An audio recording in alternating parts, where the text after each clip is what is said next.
Baik, Assalamualaikum warahmatullahi wabarakatuh.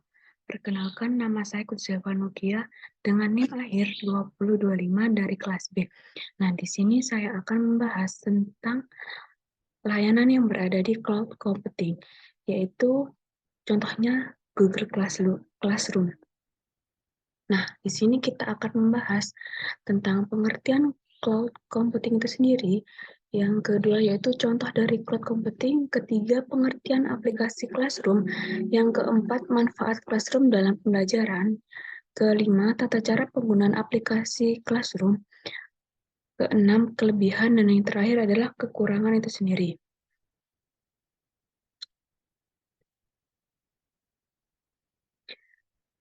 Di sini kita akan membahas pengertian cloud computing. Cloud computing mempunyai definisi yaitu sebuah teknologi yang memungkinkan pengguna untuk mengakses, menyimpan, dan mengolah data dan aplikasi melalui internet dari server jarak jauh yang terhubung ke internet yang disebut dengan cloud atau awan dalam bahasa Indonesia. Nah, di dalam cloud computing ini sumber daya seperti komputasi, penyimpanan, dan jaringan disediakan sebagai layanan yang dapat diakses secara on-demand dan dikelola melalui internet. Nah, contoh layanan cloud computing itu sendiri yaitu pertama Dropbox, kedua Google Classroom, ketiga Google Drive, keempat Microsoft Office, yang kelima YouTube, yang keenam Amazon Web Service, ketujuh Google Cloud Platform, dan yang terakhir adalah Salesforce. Nah, di sini kita akan membahas tentang aplikasi Classroom. Nah, Google Classroom merupakan sebuah aplikasi gratis yang dikembangkan oleh Google untuk pendidikan jarak jauh atau e-learning. Nah, aplikasi ini memungkinkan para pengajar atau untuk membuat kelas online. Dapat juga mengundang siswa dan memberikan tugas melalui internet.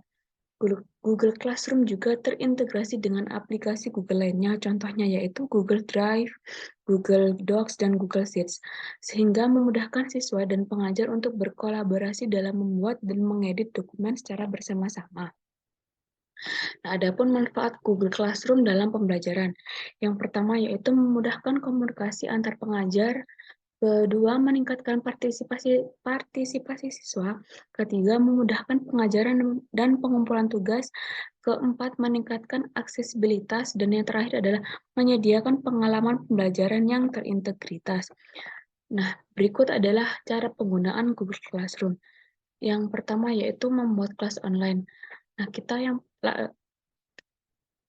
kita bisa melakukan langkah pertama ini dengan masuk ke akun Google kita, lalu membuka aplikasi Google Classroom dan mengklik tombol create atau buat kelas untuk membuat kelas baru.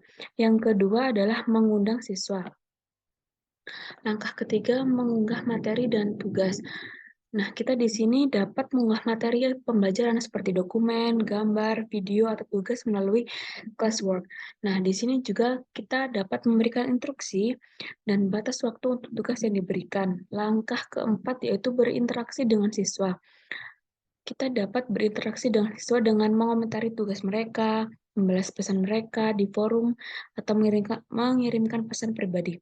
Langkah kelima yaitu mengevaluasi kinerja siswa. Setelah siswa mengumpulkan tugas, kita dapat mengoreksi tugas siswa tersebut. Langkah keenam yaitu mengelola kelas. Nah, di sini kita juga dapat mengelola kelas dan siswa dengan menu people dan settings, dapat juga menambahkan atau menghapus siswa, mengubah nama kelas, atau mengatur pengaturan kelas. Dan yang terakhir adalah menggunakan fitur terkait aplikasi Google Classroom terintegrasi dengan aplikasi Google lainnya, seperti yang saya katakan tadi, yaitu Google Drive, Google Docs, dan Google Sheets. Nah, adapun juga kelebihan dari Classroom dalam pembelajaran. Yang pertama yaitu interaksi langsung, kedua itu lingkungan yang terstruktur, ketiga membantu siswa untuk mengembangkan status sosial, dan keempat mengurangi kesenjangan pembelajaran, kelima memotivasi siswa, keenam menyediakan sumber daya, dan yang terakhir adalah memfasilitasi pengawasan dan evaluasi. Adapun juga kekurangan klaster dalam pembelajaran. Yang pertama yaitu kurangnya individualisasi, kedua terbatasnya waktu, ketiga terbatasnya ruang untuk eksperimen, ketiga kurangnya fleksibilitas, dan yang terakhir adalah terbatasnya interaksi. Baik, saya akhiri.